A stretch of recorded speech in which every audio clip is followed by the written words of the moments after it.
입을 뻗어도 좋고 손을 잡아도 좋고 같이 이렇게 축복해주면서 하나님의 나라가 친구의 삶에 임하길 원하네.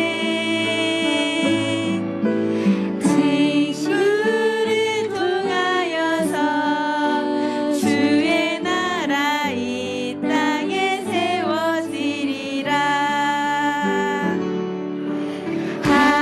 하나님의 나라가 선생님 향해 선생님 삶에 임하길 원하네.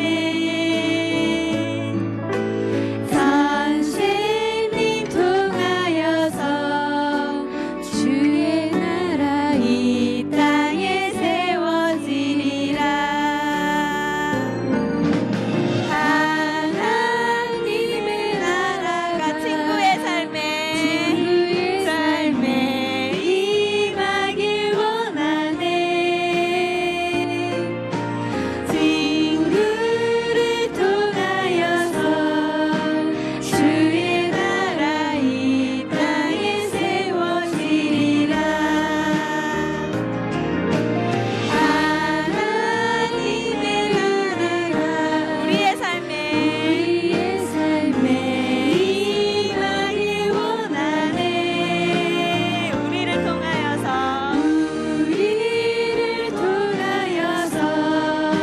주의 나라 이 땅에 세워지리라. 감사의 박수 돌릴게요.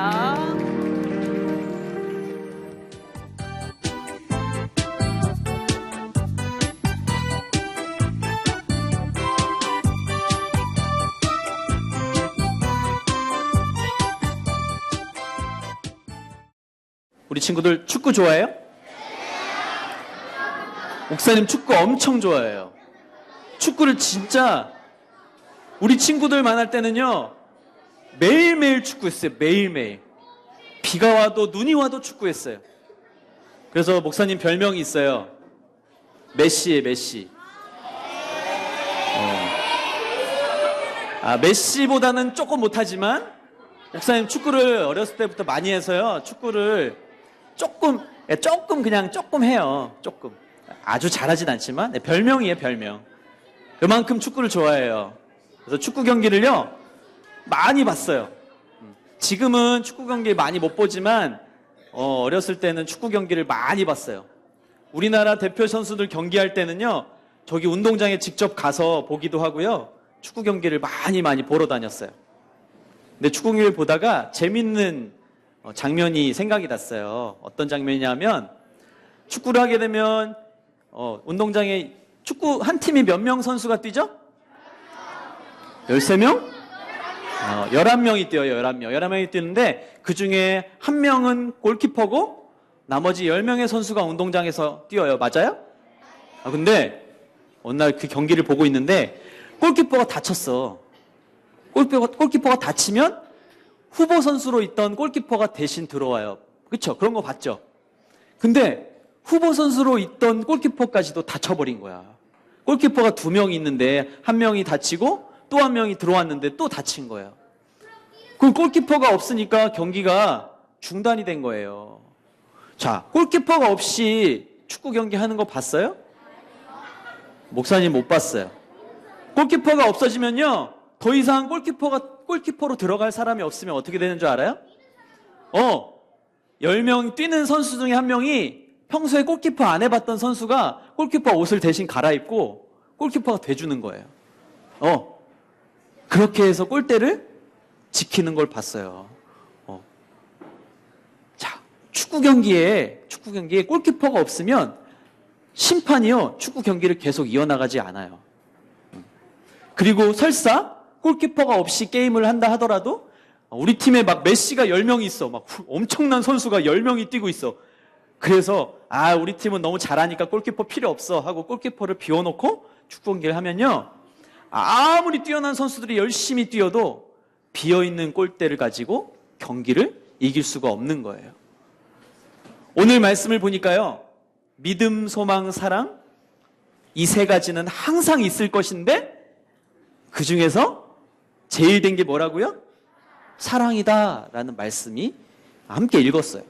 자, 이 말은 무슨 말이냐면 믿음, 소망, 사랑 중에 사랑이 1등이란 말이다. 나머지는 2등, 3등, 꼴찌, 조금 덜 필요하고 이런 말이 아니라 이 세 가지가 다 중요한데 그 중에서 사랑이 빠지면 오늘 이렇게 예배를 드리고 있는데 우리 친구들, 3학년 친구들 이제 초등부에 올라왔어요. 예배 드려요. 4학년 친구들도 이제 한 살이 더, 나이 한 살이 더 먹었고 형, 누나가 됐어요.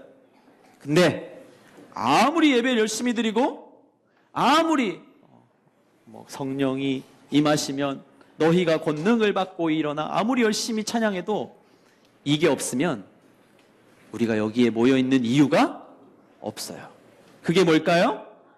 사랑이에요, 사랑. 오늘 말씀은요, 고린도전서 말씀은 누가 썼을까요? 사도 바울 선생님이 썼다라고 이야기해요. 언제 쓴 거냐 하면 바울이 첫 번째, 두 번째, 세 번째, 세 번에 걸쳐서 전도 여행을 했어요. 기억나요? 막 걸어서 막 배 타고 저 아시아로 유럽으로 복음을 전하러 다녔던 사도 바울 이야기 기억나요? 우리 3학년 친구들 기억나요? 사도 바울이 누구야? 아직도 그래요? 지금 보는 것처럼 열심히 예수님 말씀을 전하러 다니신 분이에요. 네. 오늘 여기 고린도라는 교회에서 일어난 이야기를 듣고 바울이 편지를 쓰고 있는 거예요. 바울이 두 번째 전도 여행을 할 때 이 고린도라는 도시에 들어갔는데요. 이 고린도라는 도시는요, 저기 지도에도 보니까, 되게 뭔가 이렇게 되게 중요한 위치에 있는 것 같아. 딱 봐도. 세계에 많은 배들이 들어오는 곳이었고요. 여러분 저기 인천항 가봤어요? 부산항 가봤어요? 막 컨테이너 배들이 막 엄청나게 들어오죠, 그쵸? 막 자동차도 들어오고. 그런 것처럼 저기 있는 저 고린도라는 도시는요, 그런 도시였어. 항구 도시. 그래서 돈도 많이 모이고 세계의 많은 민족의 사람들이 막 모이는 곳이었어요. 자, 그러다 보니까 그 안에 하나님 보시기에 나쁜 아주 큰 죄악된 모습들이 많이 있는 그런 도시였어요. 바울이 고린도에 갔을 때 교회를 세웠어요. 바울이 지나가고 난 다음에 고린도 교회가 아주 좋은 교회가 돼서 잘 자라고 있었는데 어느샌가 이 교회에도 고린도에 있는 그 교회에도 죄가 막 들어오기 시작한 거야.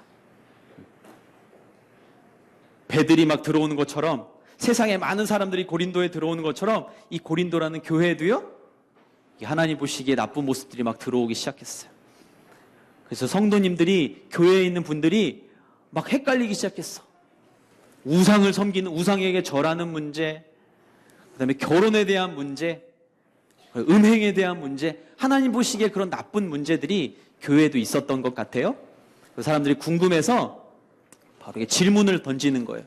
그 질문에 대한 답을 오늘 이 고린도전서, 이 고린도란 교회에 사도 바울이 편지를 쓰고 있는 게 오늘 말씀이에요. 또 어떤 문제가 있었냐면요, 이 고린도 교회는요, 야, 나는 바울파야. 넌 누구 파야? 난 베드로파야. 나는 목사님파야. 나는 저기 있는 저 선생님파야. 나는 뭐니 해도 난 그리스도파지. 사람들이 교회 안에서 이렇게 서로 팔을 만들어서 갈라지고 있었던 그런 모습이 있었던 것 같아요. 여러분들은 누구 파예요? 하나님 파예요? 우리 모두는 다 하나님의 안에서 하나님의 자녀고 한 가족이에요. 근데 자꾸 사람들이 갈라지기 시작했어. 바울이 이거에 대해서 지금 답을 쓰고 있는 거예요.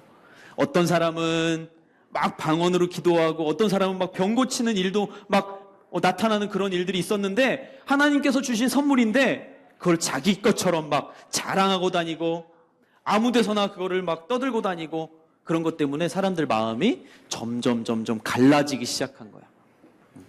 예배드리러 왔는데 마음이 서로 갈라지고 있다고 생각해 보세요. 하나님이 그 예배를 받으실까요? 나는 베드로파야. 난 바울파야. 나는 그리스도파야. 너희들은 뭐야? 이렇게 사람들 마음이 막 갈라지고 있었을 때에 오늘 고린도전서 13장 말씀, 이 사랑이라는 말을 교회에 가장 필요한 것, 사랑이라는 말을 이 사도 바울 선생님이 편지로 지금 쓰고 있는 거예요. 고린도의 모습, 저기 있는 건 신전이에요. 신전. 이방신에게 절하기 위해서 만들어 놓은 엄청난 건물, 그리고 저렇게 이방신의 모습을 상으로 만들어 놓고 막 절하는 그런 사람들이 가득한 곳. 막 이상한 신들을 막 불러오고 그 신들을 섬기려고 하는 많은 사람들이 교회 안에도 조금씩 있었다라는 거죠. 이런 고린도 교회에 오늘 사도 바울 선생님께서 사랑에 대해서 이야기하고 계시는 거예요. 너희가 고린도 교회 여러분 지금 이렇게 모여서 당신들이 예배하고 찬양을 부르고 방언으로 기도하고 이렇게 하지만 사랑이 없으면 아무것도 아닙니다 라고 이야기하고 있는 거예요. 우리 친구들 오늘 초등1부 예배 왜 왔어요? 목사님이 가끔 이런 질문해요. 친구들에게. 너무 어려운 질문인가요? 여기 왜 왔어요? 여기 왜 왔어요? 우리 친구들, 3학년 친구들. 하나님을 예배하기 위해서 너무너무 이렇게 대답 잘했어. 자, 근데 우리 친구들 마음을 잘 들여다보세요. 마음속에 사랑이 없으면 지금 이 자리에서 예배하는 것이 아무 소용이 없어진다라는 거예요. 내가 사람의 말과 천사의 말을 할지라도 사랑이 없으면 그건 그냥 소리나는 징과 꽹가리 같은 것밖에 안 된다라고 이야기하는 거예요. 13장 1절에서 2절 말씀을 다 같이 한번 읽어보도록 하겠습니다. 자, 화면을 보고 다 같이 읽도록 하겠습니다. 시작. 내가 만일 사람의 언어와 천사들의 말을 한다 할지라도 내게 사랑이 없으면 울리는 징이나 소리나는 꽹가리와 같을 뿐입니다. 내가 만일 예언하는 은사를 가지고 있고 모든 비밀과 모든 지식을 알고 또 산을 옮길 만한 믿음을 가지고 있다 할지라도 내게 사랑이 없으면 나는 아무것도 아닙니다. 고린도전서 13장 1절 2절 말씀. 아멘. 사랑이 없으면요, 우리 친구들 교회 한 번도 안 빠졌어요. 저는 예배 드릴 때요, 목사님 얼굴만 뚫어져라 쳐다봤고요, 찬양 부를 때 선생님이랑 같이 열심히 찬양했고요, 그랬어요. 그리고 나서 집에 돌아가다가 옆에 있는 친구가 못살게 군다고 퍽! 야! 너 이 나쁜! 그러면 지금 여기서 예배 드리고 있는 이 모습이 아무것도 아니라는 말이 되는 거예요. 요한일서 4장 8절 말씀에 이렇게 말씀하고 계세요. 사랑하지 않는 사람은 하나님을 알지 못합니다. 하나님은 사랑이시기 때문입니다. 자, 여러분, 사랑을 엄마 아빠 사랑해요. 뭐 요즘엔 손가락으로 이렇게 하죠. 사랑해요. 막 이렇게 사랑 표시해요. 그리고 TV에 보면요, 막 가수들이, 뭐 아이돌 가수들이 나와서 하는 막 엄청 많은 노래들이 있는데요, 거의 다 사랑을 많이 얘기해요. 거의 80%, 90%가 사랑을 이야기해요. 사랑. 근데 진짜 사랑은 어떤 걸까요? 진짜 사랑. 이게 답이에요. 하나님을 알지 못하는 사람은 사랑하지 않는 사람이에요. 다시 말하면 하나님 땡땡 사랑. 우리가 사랑을, 우리 친구들, 목사님이 사랑을 어떻게 설명해 줄까? 우리 친구들이랑 사랑을 어떻게 이야기하지? 많이 고민해 봤어요.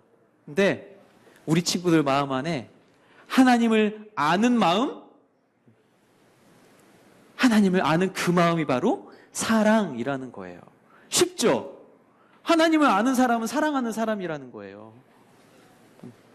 교회 한 번도 안 빠지고 나오는 게 중요한 게 아니라 나와서 하나님을 알고자 하는 마음, 하나님을 진짜 예배하고자 하는 마음이 있는 게 그게 진짜 사랑이라는 거예요.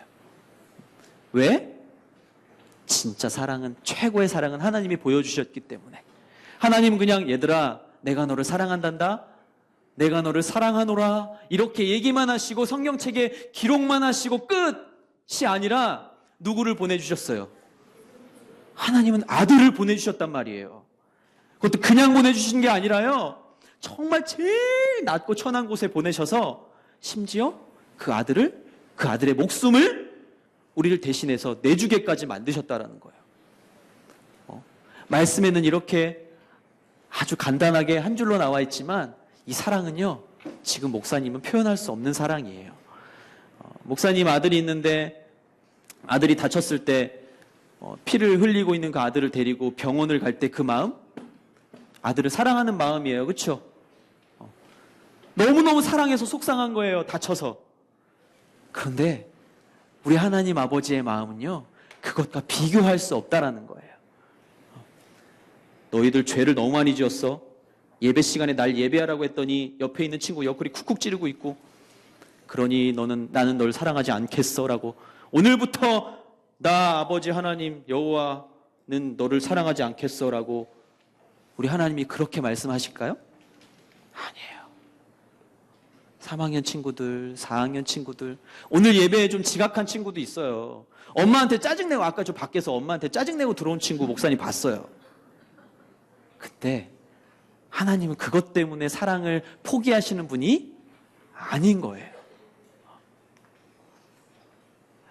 말씀에 보면 또 이런 말씀이 나와요.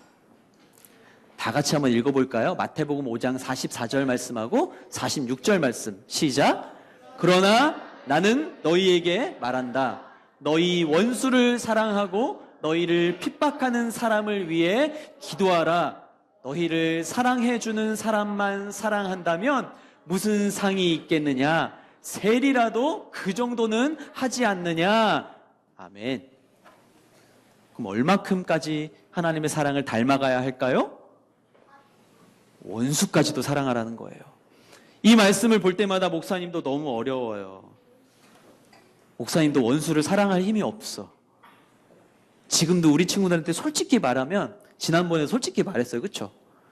아직도 마음속에 교회 안에 있어. 교회 안에 심지어 목사님 마음을 불편하게 하는 누군가가 있어요.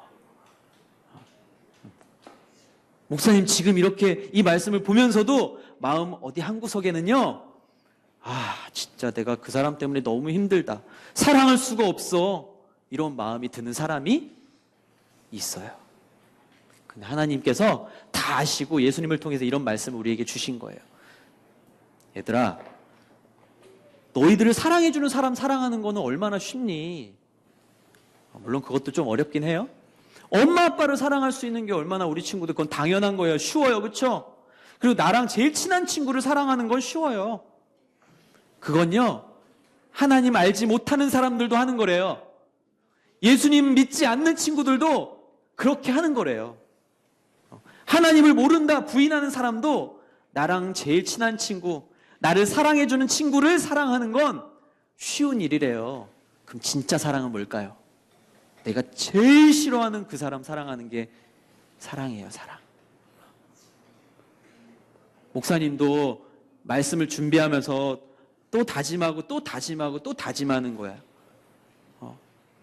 하나님, 제 마음속에는 하나님의 그 사랑, 그 큰 사랑을 흉내낼 수조차 없는 죄인이에요. 하나님 도와주세요. 제가 진짜 예수님 말씀대로 나를 핍박하고 나를 손가락질하고 나를 미워하는 그 사람 사랑할 수 있도록 도와주세요. 목사님이 전에 이야기했는지 모르겠어요. 우리 엄마가 어렸을 때 목사님 이쪽인가 흉터가 있어요. 돌멩이에 맞은 흉터예요. 돌멩이에 맞은 흉터. 피가 막 이렇게 우리 친구들 만날 때였던 것 같아요. 3학년, 4학년쯤이었던 것 같은데 동네에서 놀다가 그때는 막 집 앞이 다 비포장도로 막 이렇게 돌멩이 굴러다니고 그럴 때였어. 돌멩이를 가지고 서로 막 던지고 장난치다가 친구가 던진 돌멩이에 눈을 맞았어. 눈 바로 위를 맞았어. 찢어졌어. 길게 찢어졌어요. 피가 막 여기 막 얼굴에 이렇게 흘러내리고 막 이렇게 해가지고 집으로 왔어요. 우리 엄마가 어떻게 하셨을까요? 엄마가 너무 속상하니까 너 어디서 그랬냐? 너 누가 그랬어? 막 그렇게 엄마가 너무너무 흥분하셨어요. 내가 피를 많이 흘리고 있으니까.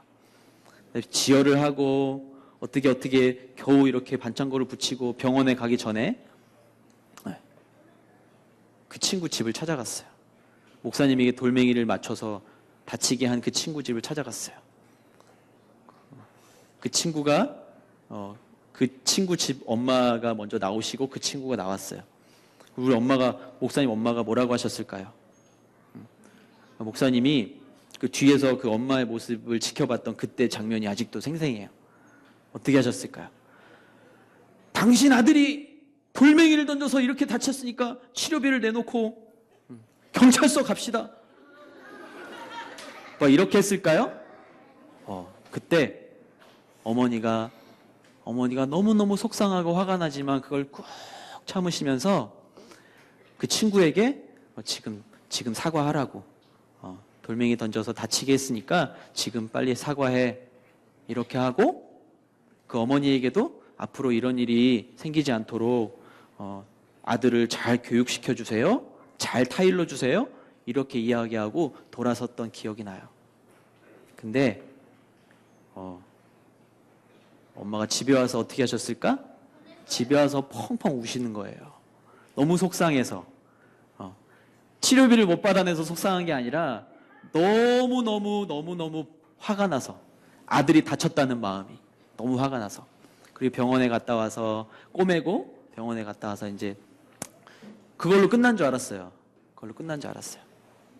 시간이 오래 지났어요. 시간이 오래 지나서 목사님이 어른이 돼서 어느 날 목사님의 흉터를 이렇게 어머니가 보시면서 문득 얘기를 하신 거예요. 어른이 돼서야 그 이야기를 들었어. 뭐라고 하셨냐면, 그때 내가 그 집에 찾아가가지고 왜 경찰서 가자 그러지 않고 왜 치료비 내놓으라고 하지 않았는지 알아? 우리 어머니가 뭐라 그러셨을까요? 그때 우리 어머니가 동네에서 열심히 전도하러 다니던 그런 집사님이셨어요. 근데 그 친구 집이 예수님을 안 믿는 집이었어. 예수님을 모르는 집이었어. 내가 온 동네방네 예수 믿으라고 하고 다니는데 그 집에 가가지고, 예수님을 모르는 집에 가가지고 치료비 내놔라고 그러고 경찰서 가자 그러고 그러면 그분들이 예수님을 믿을 수 있었을까? 내가 그때 너무너무 억울하고 화가 나지만 그때 울면서 그것 때문에 참았었어 라는 말씀을 들었어요. 이게 진짜 사랑이 아닐까요? 친구들? 그쵸? 얼마나 속상할까? 참기 어려울까? 목사님도 지금 그렇게 못할 것 같아. 목사님 아들이 그렇게 다치고 들어오면 막 따지러 갈 것 같아. 가서 치료비 내놓으라 그럴 것 같아. 경찰서 가자 그럴 것 같아. 네. 어머니가 이렇게 참으시면서 눈물을 흘리셨던 그 모습이요, 아직도 생생해요. 왜 미워하는 마음이 없었겠어요? 왜 원망하고 화내고 싶은 마음이 없었겠어요? 있었죠. 근데 예수님의 사랑을 마음에 품고 그 미워하는 마음을 덮은 거예요. 사랑하는 친구들, 2016년도 온누리교회의 표어가, 우리 교회의 표어가 뭔지 알아요? 자, 따라해 봅시다. 예수님을 바로 보여주는 사람들. 이게 온누리교회 표어예요. 자, 우리 친구들 서로에게 그렇게 한번 인사 한번 해볼까요? 자, 예수님을 바로 보여주는 어린이가 될게요. 목사님도 예수님을 바로 보여주는 목사님이 될게요. 우리 친구들도 정말 이 예수님의 사랑, 하나님의 사랑, 옆에 있는 친구와 잘 지내다가 오늘도 예배 잘 드리고 집에 가다가 우리 친구 나 짜증나게 한다고 한 대 툭 때리고 하지 말아야 될 그 나쁜 말, 욕 한번 하면 오늘 확인한 하나님의 사랑은 어디론가 뿅 하고 날아가는 거예요. 우리 친구들 꼭 기억하세요. 우리 친구들이 말하는 것, 우리 친구들 학교 가서 옆에 있는 친구들 대하는 것, 그게 예수님을 보여주는 거다라고 꼭 기억했으면 좋겠어요. 하나님의 사랑을 기억하고 그 말씀 안에 정말 더 멋지게 자라가는 친구들 되기를 예수님의 이름으로 축복합니다. 아멘. 기도하겠습니다. 하나님 아버지, 감사합니다. 오늘 말씀을 통해서 하나님의 사랑을 다시 한번 깨닫게 해주셔서 감사합니다. 모든 것이 다 있어도 사랑이 없으면, 그 하나님의 사랑이 없으면 우리는 아무것도 아닌 존재라는 것을 깨달았습니다. 하나님의 사랑을 마음에 품고 또 예수님의 그 사랑을 세상의 친구들에게 보여주는 우리 모든 친구들 될 수 있도록 축복하여 주시옵소서. 감사드리며 예수님 이름으로 기도드립니다. 아멘. 하늘에 계신 우리 아버지, 아버지의 이름을 거룩하게 하시며 아버지의 나라가 오게 하시며 아버지의 뜻이 하늘에서와 같이 땅에서도 이루어지게 하소서. 오늘 우리에게 일용할 양식을 주시고 우리가 우리에게 잘못한 사람을 용서하여 준 것 같이 우리 죄를 용서하여 주시고 우리를 시험에 빠지지 않게 하시고 악에서 구하소서.